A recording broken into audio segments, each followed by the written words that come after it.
Hello मेरे प्यारे students. स्वागत है आप सभी का आपके अपने चैनल उच्च शिक्षा संगम विद एआई पर। देखो यार, सच सच बताना, हिस्ट्री का सिलेबस और एबीटीए के इतने सारे सेट्स देखकर थोड़ा डर तो लग रहा होगा ना कि भाई इतना सब कुछ याद कैसे होगा, कौन सा क्वेश्चन छोड़ें और कौन सा पढ़ें। तो बस आपकी इसी टेंशन को खत्म करने के लिए मैंने पिछले 2 दिनों में एक काम किया है। मैंने एबीटीए टेस्ट पेपर के पूरे 11 सेट्स को एक एक करके छान मारा है। और जानते हैं क्या मिला? मुझे मिले कुछ ऐसे हीरे जैसे सवाल जो बार बार हर दूसरे पेपर में रिपीट हो रहे हैं। मतलब बोर्ड वाले इन क्वेश्चंस के पीछे ही पड़ गए हैं। आज के इस वीडियो में मैं आपको वही टॉप कॉमन क्वेश्चंस बताने वाला हूं। अगर आपने ईमानदारी से आज बताए गए इन प्रश्नों को तैयार कर लिया ना, तो समझो हिस्ट्री की नैया पार है। ये स्मार्ट वर्क करने का टाइम है, हार्ड वर्क का नहीं। तो चलिए बिना टाइम वेस्ट किए देखते हैं वो कौन से सवाल हैं जो इस बार आपके एग्जाम में छपने वाले हैं। देखिए, सबसे पहले हम संक्षिप्त यानी विश्लेषणात्मक प्रश्न शॉर्ट एनालिटिकल क्वेश्चंस को देखेंगे। ठीक, तो पहले हम 2 अंक वाले क्वेश्चंस को देखेंगे जिसका आंसर आप 20 शब्दों में लिख सकते हो। तो हमारा पहला सवाल है, शिमला समझौता जो 1972 में हुआ वो किन परिस्थितियों में और किन के बीच संपन्न हुआ था? इसका आंसर होगा 1971 के युद्ध के बाद शांति स्थापना हेतु 1972 में भारत की प्रधानमंत्री इंदिरा गांधी और पाकिस्तान के राष्ट्रपति जुल्फिकार अली भुट्टो के बीच ये समझौता हुआ था। अब अगला सवाल को देखिए, माउंटबैटन प्लान या माउंटबैटन रॉयदाद से आप क्या समझते हैं? आंसर होगा इसका 3 जून 1947 को लॉर्ड माउंटबैटन द्वारा घोषित योजना, जिसके तहत भारत का विभाजन और भारत पाकिस्तान को सत्ता हस्तांतरण तय हुआ। अगला सवाल है, गुट निरपेक्ष आंदोलन यानी नॉन अलाइंड मूवमेंट क्या है? जवाहरलाल नेहरू ने इस नीति को क्यों अपनाया? इसका आंसर है शीत युद्ध के दौरान किसी भी महाशक्ति गुट में शामिल न होना। नेहरू ने इसे भारत की संप्रभुता और स्वतंत्र विदेश नीति बनाए रखने के लिए अपनाया। अगला सवाल है, द्विराष्ट्र सिद्धांत यानी 2 नेशन थ्योरी की मूल अवधारणा क्या थी? आंसर है सर सैयद अहमद खान और बाद में जिन्ना द्वारा प्रचारित सिद्धांत कि हिंदू और मुसलमान 2 अलग-अलग राष्ट्र हैं, इसलिए मुसलमानों को अलग देश चाहिए। अगला क्वेश्चन है, ऑपरेशन सर्चलाइट क्या था? 25 मार्च 1971 की रात को पाकिस्तानी सेना द्वारा पूर्वी पाकिस्तान यानी बांग्लादेश में बंगाली छात्रों और बुद्धिजीवियों का नरसंहार करने का सैन्य अभियान। नेक्स्ट सवाल है, क्रिप्स मिशन भारत क्यों आया था? आंसर होगा द्वितीय विश्व युद्ध में भारतीयों का सहयोग प्राप्त करने और संवैधानिक सुधारों का प्रस्ताव देने के लिए 1942 में ये मिशन भारत आया था। अगला सवाल है, 1959 में पाकिस्तान सरकार ने काला कानून क्यों बनाया था?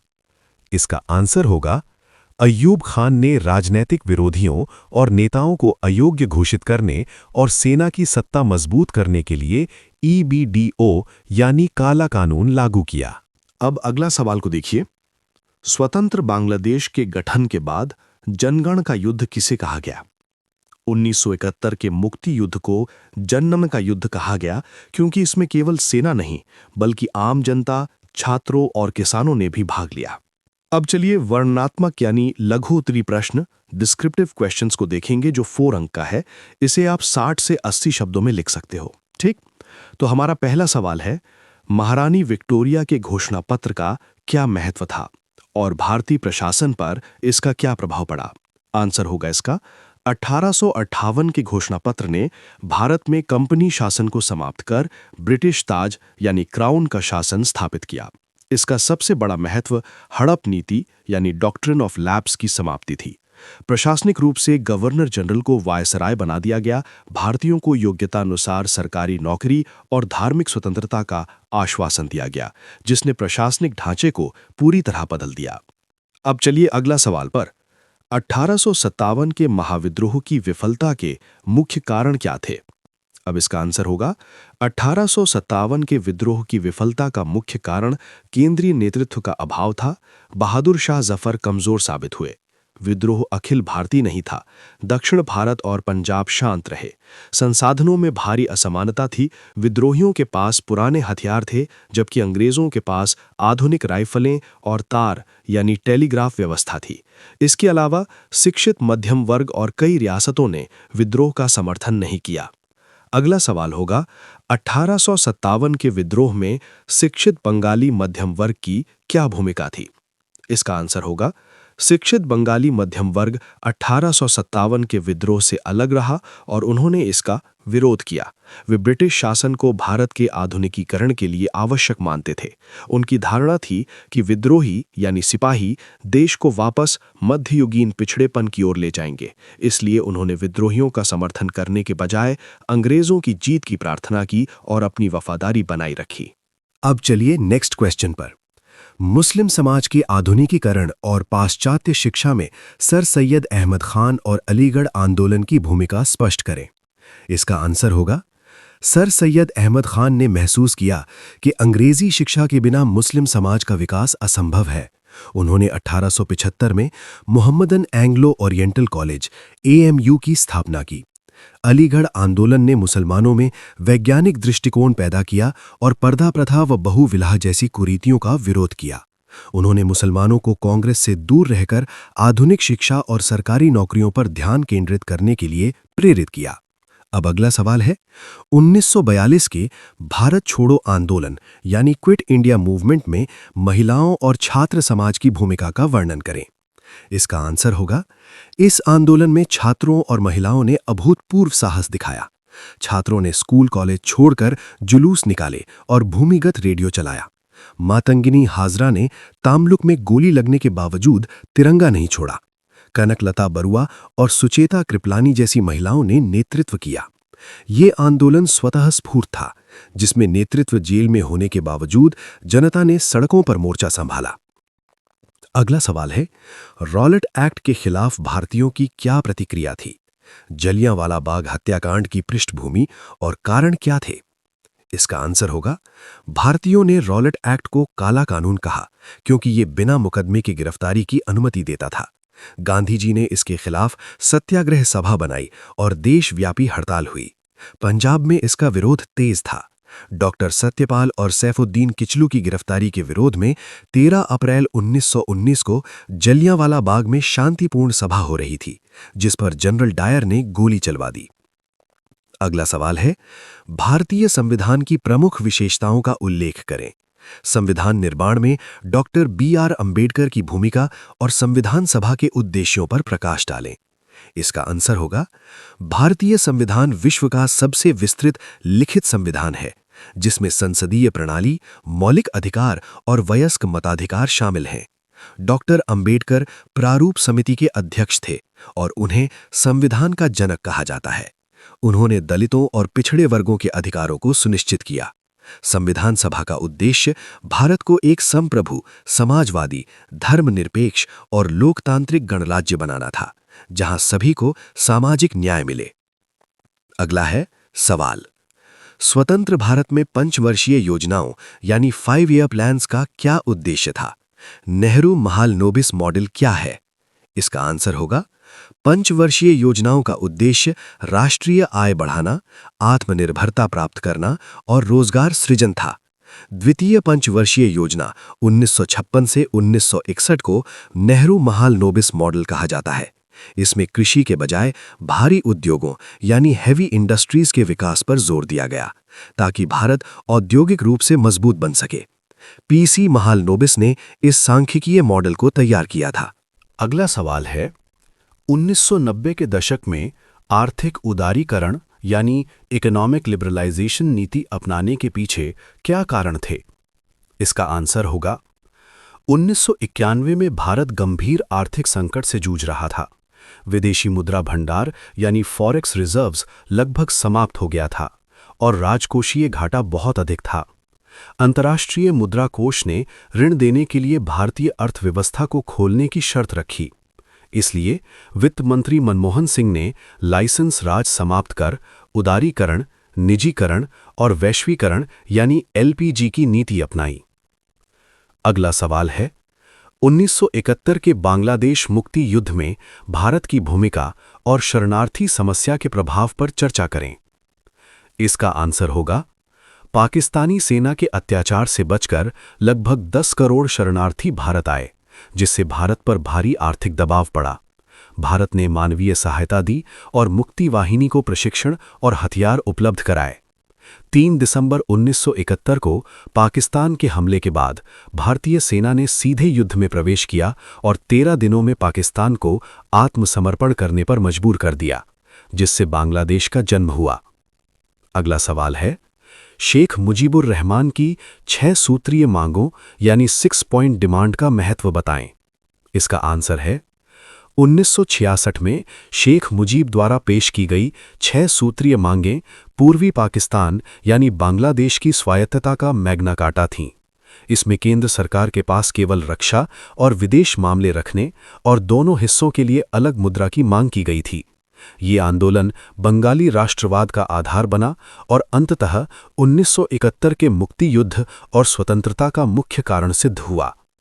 अब चलिए निबंधात्मक यानी दीर्घ उत्तरीय प्रश्न लॉन्ग आंसर क्वेश्चंस को देखते हैं। ये 6 अंक के होंगे, जिसे आप 250 से 300 शब्दों में लिख सकते हो। तो चलिए पहला सवाल को देखते हैं। भारतीय राष्ट्रीय कांग्रेस के नरमपंथियों के कार्यों की समीक्षा करें और उनकी विफलता यानी सीमाओं के कारण लिखें। इसका आंसर होगा भारतीय राष्ट्रीय कांग्रेस के पहले 20 वर्षों यानी 1885 से 1905 तक को नरमपंथी युग कहा जाता है। दादा भाई नौरोजी, सुरेंद्रनाथ बैनर्जी और गोपाल कृष्ण गोखले जैसे नेताओं का मानना था कि ब्रिटिश शासन भारत के हित में है और वे संवैधानिक दायरे में सुधार चाहते थे। कार्यप्रणाली। नरमपंथियों की कार्यशैली 3P प्रेयर, पिटिशन, प्रोटेस्ट पर आधारित थी। वे प्रार्थना, याचिका और विरोध के माध्यम से अपनी बात रखते थे। वे विधान परिषदों का विस्तार, सिविल सेवा परीक्षाओं में भारतीयों की आयु सीमा में बढ़ाने और सेना के खर्च में कमी जैसी मांगे करते थे। सफलता। उनकी सबसे बड़ी उपलब्धि धन निष्कासन का सिद्धांत यानी ड्रेन थियरी थी।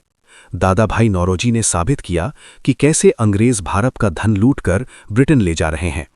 इससे आर्थिक राष्ट्रवाद का जन्म हुआ। उन्होंने 1892 का इंडिया काउंसिल एक्ट पारित करवाया। विफलता या सीमाएं। जनसंपर्क का अभाव। नरमपंथी केवल शिक्षित शहरी वर्ग तक सीमित थे। वे आम जनता, किसानों और मजदूरों को आंदोलन से जोड़ने में विफल रहे। भिक्षावृत्ति की राजनीति। चरमपंथियों ने उनकी नीतियों को राजनीतिक भिक्षावृत्ति यानी पॉलिटिकल मेंडिकेंसी कहा, क्योंकि वे अंग्रेजों की न्यायप्रियता पर अंधविश्वास करते थे। ठोस परिणाम नहीं। 20 वर्षों में वे कोई बड़ा संवैधानिक सुधार हासिल नहीं कर सके। अंग्रेज उनकी याचिकाओं को अक्सर नजरअंदाज कर देते थे। अब निष्कर्ष देखो।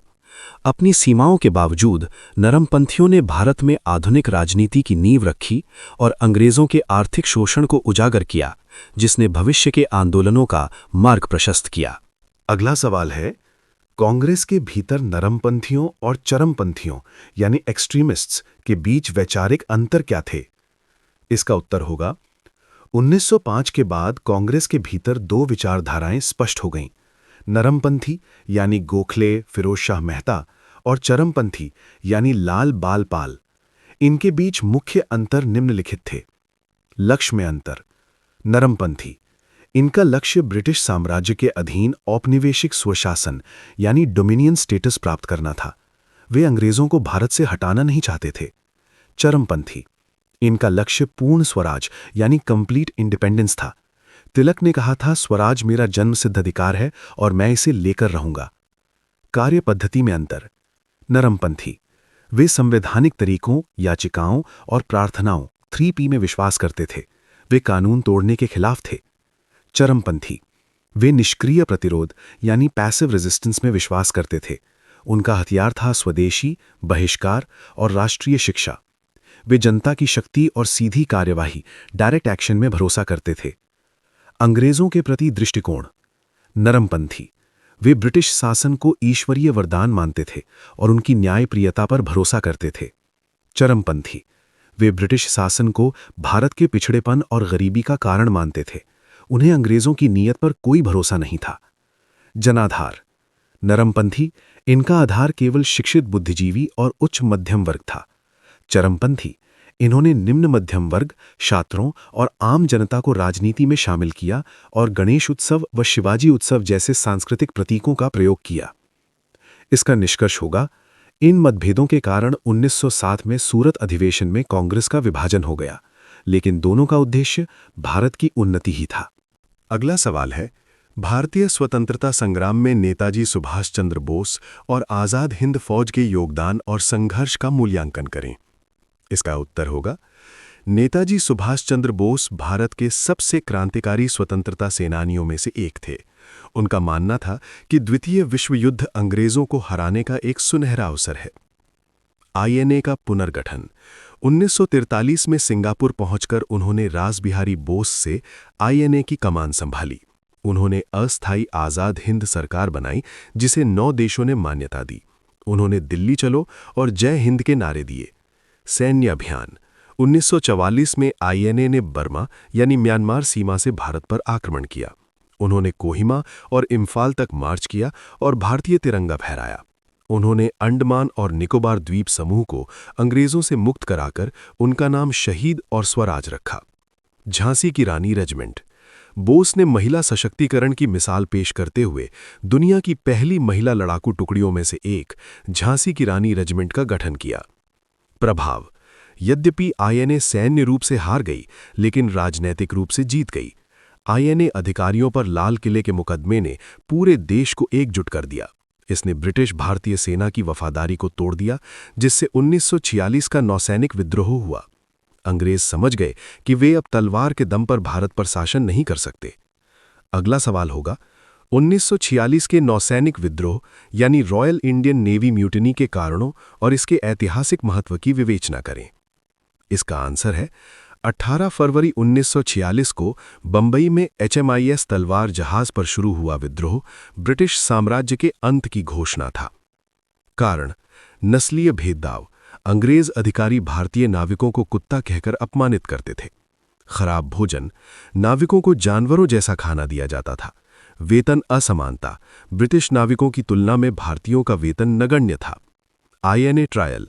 आज़ाद हिंद फौज के सैनिकों पर मुकदमे ने उनमें राष्ट्रवाद भर दिया था। घटनाक्रम। विद्रोहियों ने जहाज़ों पर कांग्रेस, लीग और कम्युनिस्ट पार्टी के झंडे फहराए। कराची और मद्रास में भी विद्रोह फैल गया। जनता ने भी उनका साथ दिया। महत्व। इस विद्रोह ने साबित कर दिया कि जिस सेना के दम पर अंग्रेज भारत पर राज कर रहे थे, वे अब उनके साथ नहीं है। ब्रिटिश पीएम एटली ने माना कि भारत छोड़ना अब मजबूरी है। इसने स्वतंत्रता की प्रक्रिया को तेज कर दिया और कैबिनेट मिशन भारत भेजा गया। ये विद्रोह भारत की आज़ादी का तात्कालिक कारण बना। अगला सवाल है, स्वदेशी आंदोलन, बंग भंग विरोधी स्वदेशी आंदोलन ने भारत में उद्योगों यानी इंडस्ट्री के क्षेत्र में किस प्रकार योगदान दिया? इसका आंसर होगा, 1905 में बंगाल विभाजन के विरोध में शुरू हुए स्वदेशी आंदोलन का मुख्य हथियार विदेशी वस्तुओं का बहिष्कार और स्वदेशी का स्वीकार था। इसने भारतीय उद्योगों में नई जान फूंक दी। वस्त्र उद्योग। मैनचेस्टर के कपड़ों का बहिष्कार किया गया, जिससे भारतीय हथकरघा और कपड़ा मिलों की मांग बढ़ गई। बॉम्बे और अहमदाबाद की मिलों को भारी मुनाफा हुआ। रासायनिक उद्योग। आचार्य प्रफुल्ल चंद्र राय ने बंगाल केमिकल्स एंड फार्मास्यूटिकल्स की स्थापना की, जो स्वदेशी उद्यम का प्रतीक बन गया। अन्य उद्योग, माचिस, साबुन, चमड़ा और चीनी मिट्टी के कारखाने खोले गए। जमशेदजी टाटा ने 1907 में जमशेदपुर में Tata iron and steel company यानी टिस्को की स्थापना की, जो भारी उद्योग की दिशा में पहला कदम था। वीओ चिदंबरम पिल्लई ने स्वदेशी स्टीम नेविगेशन कंपनी शुरू की। बैंकिंग और बीमा। विदेशी बैंकों के एकाधिकार को तोड़ने के लिए भारतीयों ने अपने बैंक और बीमा कंपनियां खोलीं। महत्व। इस आंदोलन ने भारतीयों में आत्मशक्ति यानी सेल्फ रिलायंस जगाई। इसने साबित किया कि भारतीय भी तकनीक और व्यापार में अंग्रेजों का मुकाबला कर सकते हैं। ये भारत के औद्योगिक इतिहास का स्वर्णिम काल था। अगला सवाल है, भारत के स्वतंत्रता संग्राम में शस्त्र क्रांतिकारी आंदोलनों जैसे गदर पार्टी, अनुशीलन समिति, सूर्य सेन का योगदान का विवरण दें। इसका आंसर है, जब नरमपंथी और चरमपंथी तरीके विफल होने लगे तो युवाओं ने खून के बदले खून की नीति अपनाई। अनुशीलन समिति और युगांतर। बंगाल में प्रमथनाथ मित्र और बरिंद्र घोष ने अनुशीलन समिति बनाई। इन्होंने युवाओं को बम बनाने और हथियार चलाने का प्रशिक्षण दिया। खुदीराम बोस और प्रफुल्ल चाकी ने मुजफ्फरपुर के जज किंग्सफोर्ड को मारने का प्रयास किया। ये भारतीय राष्ट्रवाद का उग्र रूप था। गदर पार्टी यानी विदेश में विद्रोह। 1913 में लाला हरदयाल ने अमेरिका के सैन फ्रांसिस्को में गदर पार्टी की स्थापना की। इनका उद्देश्य 1914 में प्रथम विश्व युद्ध के दौरान भारत में शस्त्र विद्रोह करना था। करतार सिंह सराभा और रास बिहारी बोस ने पंजाब में गदर की योजना बनाई। हालांकि ये विफल रही, लेकिन इसने प्रवासी भारतीयों में देशभक्ति जगाई। सूर्यसेन यानी चटगांव विद्रोह। 1930 में मास्टरदास सूर्यसेन ने इंडियन रिपब्लिकन आर्मी बनाई। उन्होंने अपने साथियों यानी प्रीतिलता वाद्देदार, कल्पना दत्त के साथ चटगांव शस्त्रागार को लूटा और अस्थायी सरकार की घोषणा की। ये अंग्रेजों के खिलाफ सबसे संगठित शस्त्र हमला था। इसका निष्कर्ष होगा, भगत सिंह, चंद्रशेखर आजाद और सूर्यसेन जैसे क्रांतिकारियों के बलिदान ने भारतीय युवाओं में निडरता भर दी। उन्होंने दिखाया कि अंग्रेज अजेय नहीं है। उनकी शहादत ने जन आंदोलन के लिए ईंधन का काम किया। तो दोस्तों, ये था ABTA के 11 सेट्स का पूरा निचोड़ यानी एसेंस। एज अ टीचर मेरी आपको एक छोटी सी सलाह है। देखो, वीडियो देख लिया अच्छा है, लेकिन प्लीज इन क्वेश्चंस को सिर्फ दिमाग में मत रखना। इन्हें कॉपी में लिखकर प्रैक्टिस जरूर करना। खासकर वो आज़ाद हिंद फौज और 1857 वाला विद्रोह, वो तो पक्का आएगा। और हाँ, अगर आपको लगा कि अजीत सर ने आपके लिए थोड़ी सी भी मेहनत की है और इस वीडियो से आपका बोझ हल्का हुआ है, तो यार एक लाइक तो बनता है ना। आपके एक लाइक से मुझे बहुत मोटिवेशन मिलता है अगला वीडियो बनाने के लिए। अगर कोई भी डाउट हो या किसी सवाल का जवाब नहीं मिल रहा हो तो बेझिझक नीचे कमेंट कर देना। मैं कोशिश करूंगा सबका रिप्लाई करने की। अपने उन दोस्तों के साथ इसे जरूर शेयर करना जो अभी भी हिस्ट्री को लेकर परेशान है। पढ़ते रहिए, टेंशन मत लीजिए, मैं हूं आपके साथ। मिलते हैं बहुत जल्द अगली वीडियो में। जय हिंद।